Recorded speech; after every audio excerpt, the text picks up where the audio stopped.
છે તો એમ સૂરજની માપક બોલાય છે એમ ચાંદાની પસવાડે સૂરજ ક્યારે ઉગશે.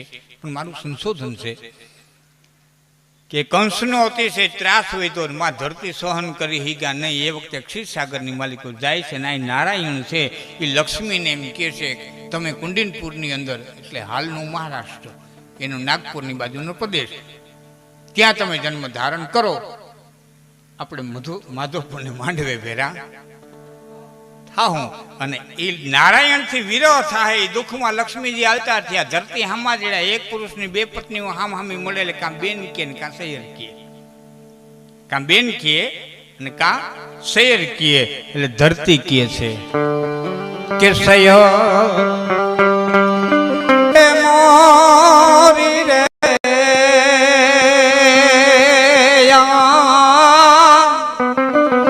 સૂરજને પછવાડે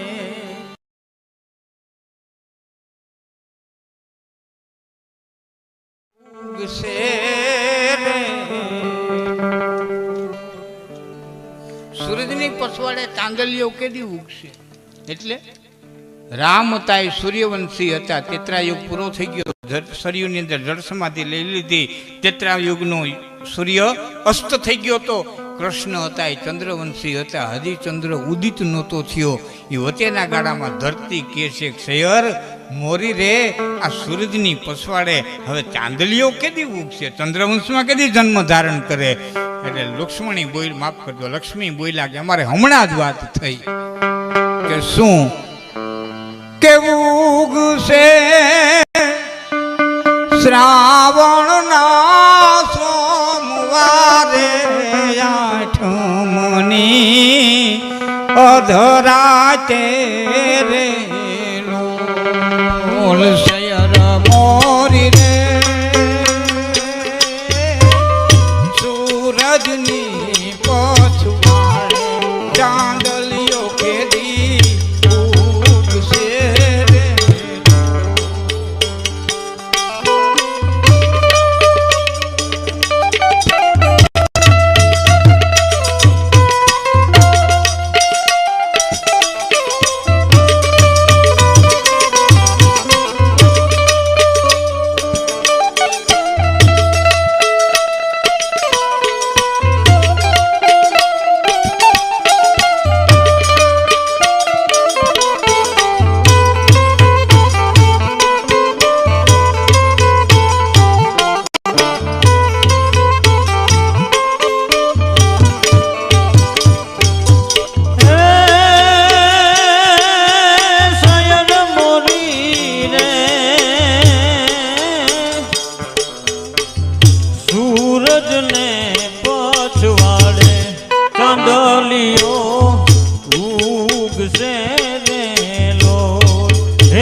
ભોજનનો કરનાર જાદવરાય ક્યારે આવે રે રોલ જાદવરાય ક્યારે આવે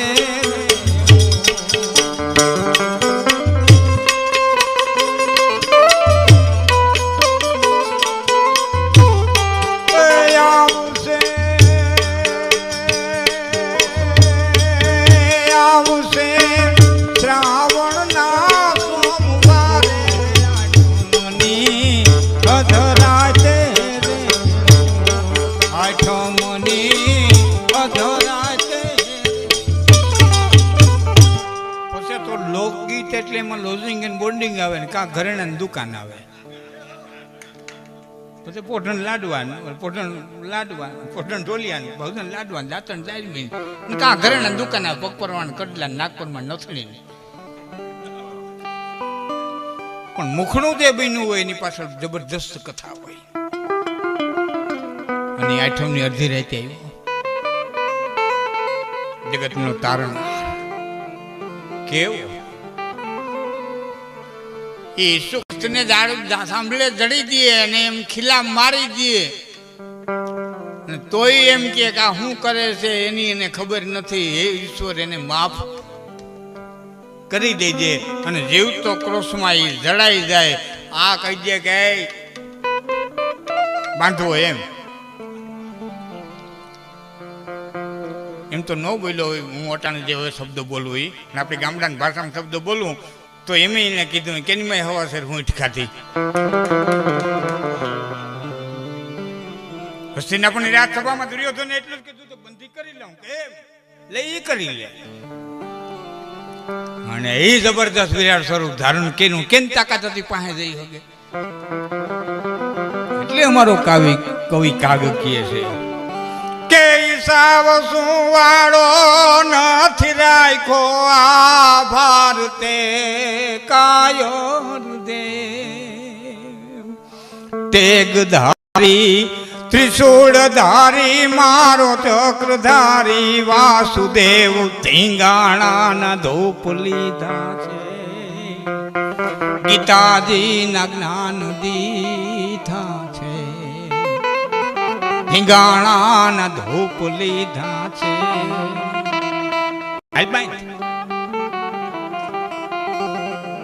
દસમે દિવસે દાદો ભીષ્મ આવ્યો અને એક પછી એક બાણ છૂટવા માંડ્યા. અર્જુનને કીધું શું કરો? મેં કે હવે અર્જુન કઈ કરી શકે એમ નથી. સુદર્શન ચક્ર લઈને દોડ્યો. આ તો નર રથ તે ઉતરે પકડે હરી કે પાય કે યહ અન્યાય કહા કરતા હો દરત હો શસ્ત્ર ઉઠાય. તમે રથ હાંકવા વાળા છો અને શસ્ત્ર ઉઠાવીને તમે પ્રતિજ્ઞા લીધી કે હું હથિયાર ધારણ નહીં કરું. એ કઈ લીધી હતી તે દી લીધી હતી. તાકાત દ્વારિકાના સિંહાસન માથે બેહી હગે અને પાંડવોના રાષ્ટ્રયોગની માલિકો બ્રાહ્મણોના હેઠા પતરાવડા ઉપાડી હગે. એ ગોપીઓના વસ્ત્રો લઈ અને કદમના ઝાડવે ચડી હગે અને હસ્તિનાપુરની રાજસભાની માલિકો દ્રૌપદી 999 ચીર પૂરી હગે. એ ગોકુળના પાદરની માલિકો વાહડી વગાડી હગે અને કુરુક્ષેત્રના મેદાનની માલિકો શંખે ફૂકી હગે. આ આપણો દેવ આ ઈશ્વર અને એ 5,500 વર્ષ પહેલા આવ્યો. એ મથુરા મૂકીને ગોકુળમાં આવ્યો. રામા અવતાર મને 2 કામ નહોતા કર્યા. એક નાચવું અને એક વાજિંત્ર વગાડવું. કોઈ સાંભળ્યું રામે કે વાજિંત્ર વગાડ્યું હોય અને કે રામ રાહડા રહીમાં હોય નહીં. નૃત્ય કલા નહોતા લઈ આવ્યા. રામ 2 કલા બાકી રાખી દીધી હતી, સંગીતની અને નૃત્યની. આ એ 2 કલા લઈને મોરથી આવ્યો. અને વેપારીએ જે માલ આ વેપારીને પૂછજો જે માલ નવો આવ્યો હોય મોર રાખે. કોઈ પણ નવી આઈટમ આવી હોય ને એ પેલા રાખે. શું કર ગામને ખબર તો પડવી જોઈએ ને. આ નવી 2 આઈટમ લઈને આવ્યો હતો ને ગોકુળમાં પેલા જ રાખે. જડિયા પડી ગયા.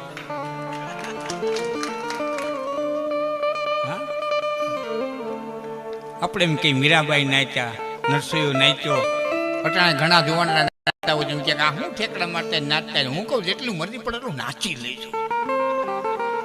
તમે હું નાચ્યો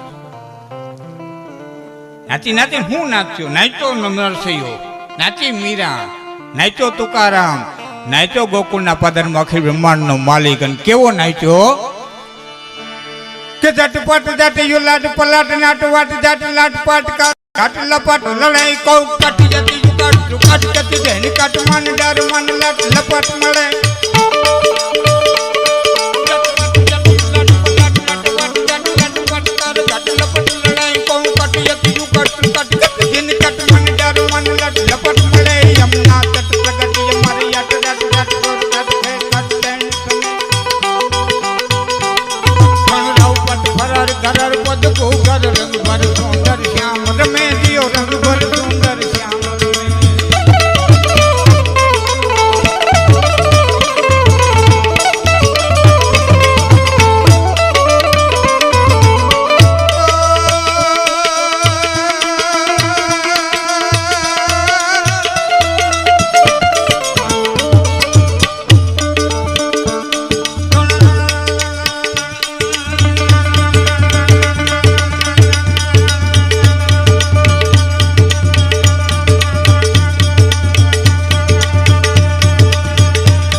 જટ એટલે ઝટકીને જટ એટલે ઝપાટા થઈ પટ એટલે પટકીને પટ એટલે પટાકા માફ કરજો પટ એટલે પટકીને પટ એટલે પિત્તાંબર આમ પિત્તાંબરને ઝટકીને ગોપીઓ ઉચ્ચારે ગયો ઝટપટ ઉલટ ઉલટ નટપટ આમ ઘુમરો મારીને આમ ઘુમરો મારી.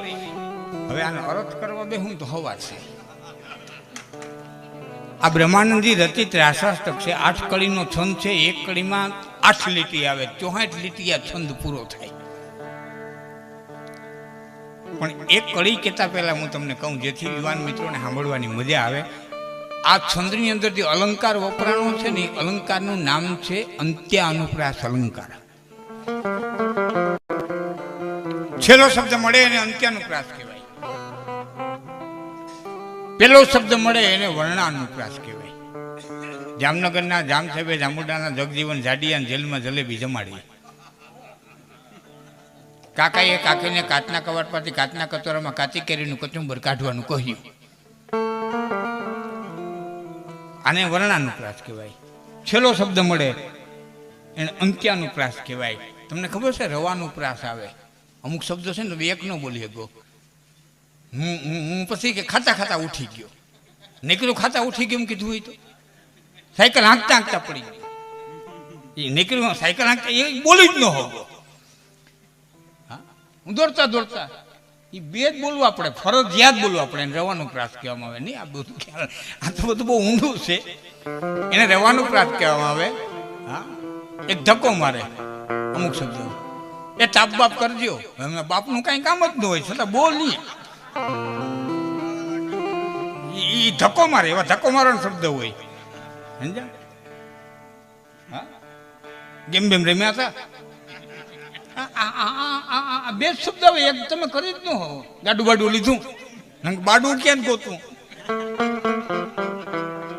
પણ એ ધક્કો મારવામાં કાયમ આવે. આવા નિયમો છે આખા વ્યાકરણના. પણ હવે નહીં લઉં લાંબુ, કારણ કે 5 જોડલાએ આ બધું બન્યું છે મામા. ક ખ ગ ઘ ઘ, ચોથો જ જ જ, ટોઠો દઢો ણો, તોથો દધો ન, પફ બભ મ. બસ અહીં પૂરી થઈ ગયા કાકા. પછી યરો લવો છે ને એ તો જોડિયા શબ્દ છે. ઈ વત્તા અ એટલે ય થાય, ઉ વત્તા અ એટલે વ થાય. આ તો શિક્ષક હોય કે ભાઈ રાજુભાઈ શિક્ષક હોય છે ને ખબર છે. હા, નાના અર્ધાંત બેઠા. કહેવાનો અર્થ આ બધા વ્યાકરણના નિયમો છે. પણ એક મારી વાત ઉપર ધ્યાન દેજો મિત્રો. ભારતીય હોય, જાપાની હોય, ચીની હોય, રૂસ હોય, અંગ્રેજી હોય, કોઈ પણ દેશનો હોય, વિશ્વના જેટલા 350-400 દેશો છે, કોઈ પણ દેશનો હોય, એને બોલવું પડે સંસ્કૃતમાં જ. બોલવું પડે સંસ્કૃતમાં જ. યુવાન મિત્રો થાય કે લાખનભાઈ શું વાત કરે, એ કેમ સંસ્કૃત બોલે છે? એ બોલે વોટ ઇઝ ધીસ, પણ બોલ્યા તો વોટ અને ધક, બીજું કઈ. કમ હિયર, પણ બોલ્યા તો ક મ હી અને ર કે બીજું કઈ. જાપાન વાળા એમ કે સાયોનારા સાયોનારા, પણ બોલ્યા તો સાયો ના ને રા કે બીજું કઈ. ક્યાં છે એવા શબ્દો? કોણે કીધું આને ક કહેવાય ને ખ હું કરવાનો કેવો? કોણે કીધું આને હણો કહેવાય ને ન હું કરવાનો કેવો? ક્યાંથી એવા શબ્દો? કોણે આપ્યા? કોણે આનું વ્યાકરણ કર્યું? કોણે કીધું આમાં થાય ને કેરી જ કહેવાય? એને કારેલા કીધા હોય તો અટાણે આપણે એમ જ કહેતા હા હા વંશલીના ચાલાના કારેલા કોઈ મીઠા સહિત વિચાર છે. આપણે તો શીખવાડ્યું બોલીએ ને. તો એને કેરી જ હું કરવા કેવી, આંબો જ હું કરવા કેવો? આ ભારતના ઋષિઓએ આપ્યું છે.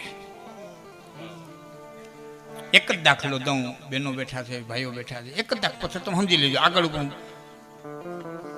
અહીં પહેલું મણકા જ્યાં પૂરા થાય ને પહેલું ચક્ર આવે અને મૂલાધાર ચક્ર કહેવામાં આવે. એવા 6 ચક્રો છે. મૂલાધાર ચક્રને 4 આરા છે અને 4 આરાના શબ્દો છે ગ સ સ સ. હવે આ તમને એમ પરબારી નહીં વાત સમજાઈ જાય, પણ જે બાળક માના દૂધ બાતે મોટું થતું હોય, રેસાવાળું અનાજ ન લેતું હોય, એ બાળકને હાથતે જવામાં બહુ વાર લાગે.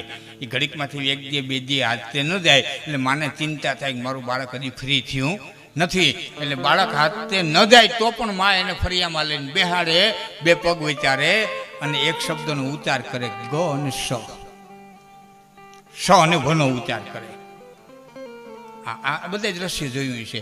એ માં જેમ જેમ સવનો ઉચ્ચાર કરતી જાય ને એ બાળકનું મૂલાધાર ચક્ર જાગૃત થતું જાય. મૂલાધાર ચક્ર જાગૃત થાય ને એટલે બાળક ખુશીથી હાથતે જઈ જાય. ભારતના ઋષિએ આ ચક્રો શોધ્યા, એના અવાજો સાંભળ્યા, એને રેતીની માલિકો ઉપસાવ્યા અને પછી જગતને કહેવાય આને ક કહેવાય, આને ખ કહેવાય, આને ગ કહેવાય, આને ઘ કહેવાય, આને હ કહેવાય. અને પાણીની એનું વ્યાકરણ કર્યું કે આને કારેલા કહેવાય, આને તુરિયા કહેવાય, આને ગલકા કહેવાય. આ પાણીના આભારી છે. આ ભારતની મહાન સંસ્કૃતિ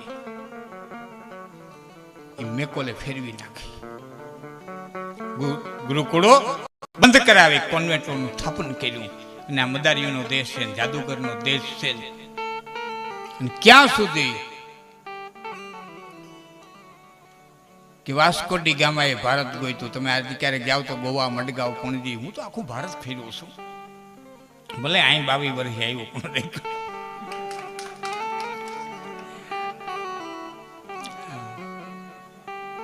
ગોવા જાવ તો જોઈજો, ત્યાં મડગાંવ છે, પણજી છે, વાસ્કો ડી ગામ છે એનું. વાસ્કો ડીનું તો પાણી ખૂટી ગયું હતું, ખાવાનું ખૂટી ગયું હતું, દરિયામાં રખડી રખડી મરી ગયો. કસનો મલેક નામનો ખાર હોય ને કાલિકેટ બંદરે મૂકી આવ્યો હતો. એ આપણી તાકાત હતી ખારવાઓની, અને આપણી બધી તાકાતને દાબી દીધી અને એનાને ઉપર લઈ આવ્યા. એનાને ઉપર લઈ આવ્યા. આ આપણી ખારવાઓની તાકાત. અને એ ખારવા એમ કહેતો તો લેલી સાહેબ ગમે એમ કે છતાં હું મારું વાણ પાછું વાળે નહીં. એ માયનો નહીં. ભૂલ્યા છે ને મારી વાત? માયનો નહીં. નિયત સમયે પોરબંદર થી સ્ટીમર ઉપડી, જે ઇંગ્લેન્ડની કંપનીની માલિકીની હતી. એનું નામ મૂળ તો વેતરની, મૂળ નામ તો એનું અંગ્રેજી હતું અને બીજું નામ એનું વેતરની હતું. પણ પહેલી વખત એમાં જનરેટરથી દીવા કર્યા હતા, એને એટલે વીજળી કહેવામાં આવી હતી. અને એ નેવી બંદર સુધીના સમાચાર આવ્યા. પોરબંદર માંગરોળ વચારે નેવી બંદરના સમાચાર આવ્યા. નેવી બંદર સુધીમાં પહોંચતા એમ કે ધરતીમાંથી એવડો મોટો ધરતીકંપ થયો, દરિયાને તળિયે એવડો મોટો ધરતીકંપ થયો કે આખી સ્ટીમર છે પાણી હોતી ક્યાં પાતાળમાં ગઈ, બ્લેક હોલમાં ગઈ, આજની ઘડી સુધી કોઈને ખબર પડી નહીં. ત્યારે આ માધ્યમ નહોતા સાહેબ, ત્યારે રેડિયા નહોતા, ત્યારે ટીવી નહોતા, ત્યારે છાપા નહોતા. છતાં ગામડે ગામડે ખબર પડી ગઈ પોરબંદરના દરિયામાં આવી એક ઘટના ઘટી. તો છાપા નહોતા, રેડિયા નહોતા, ટીવી નહોતા, ગામડે ખાબડે ખબર પાડી કેને? એ ખબર પાડી હોય ને તો અમારા લોકગીતોએ પાડી છે, અમારી લોક સંસ્કૃતિએ પાડી છે. અને કઈ રીતે કે હાથની માલિકો રાવણ અથો લઈ નાથ બાવા માગવા આવતા અને તોરાના ખૂણા પાસે બેહે, છોકરાઓને ભેરા કરે અને પછી રાવણ અથો વગાડે અને રાવણ અથાની માલિકો કહેતા કે હાદિકાશમ તારી વીજળી રે દરી જે વેરું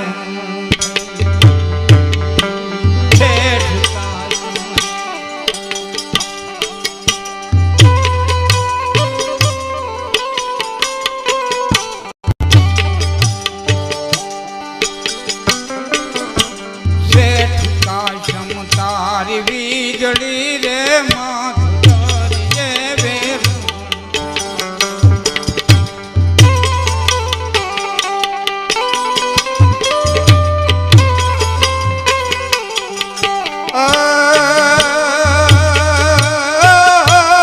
ઓખા બંદરે થી ઉપડી તીને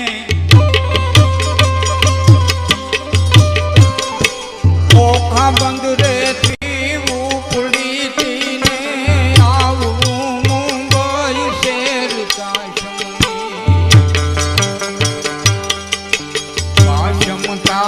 વીજળી રે માધુરી જે વેરું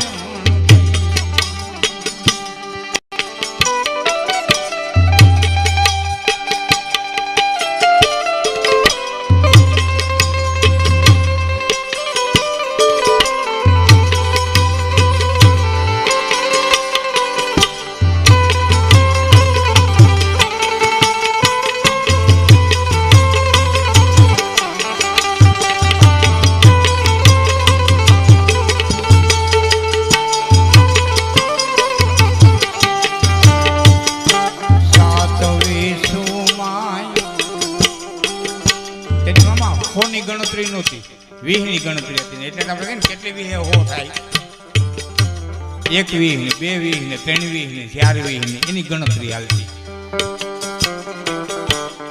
તો આમાં લૂંટી કુંવારી જાન થતી રાણી લૂંટી કુંવારી જાન 2700 મોલ બંધા મારી એટલે એમાં 20 ની ગણતરી આવે. આમાં કેટલા બેઠા હતા 2700 માઈ શેઠિયા બેઠા છોકરાનો નહીં કચ્છમાંથી ભણસારીઓની જાનો જાતી 13 જાનો હતી. 13 જાનોના શેઠિયા 740 થતા હતા. છોકરાનો નહીં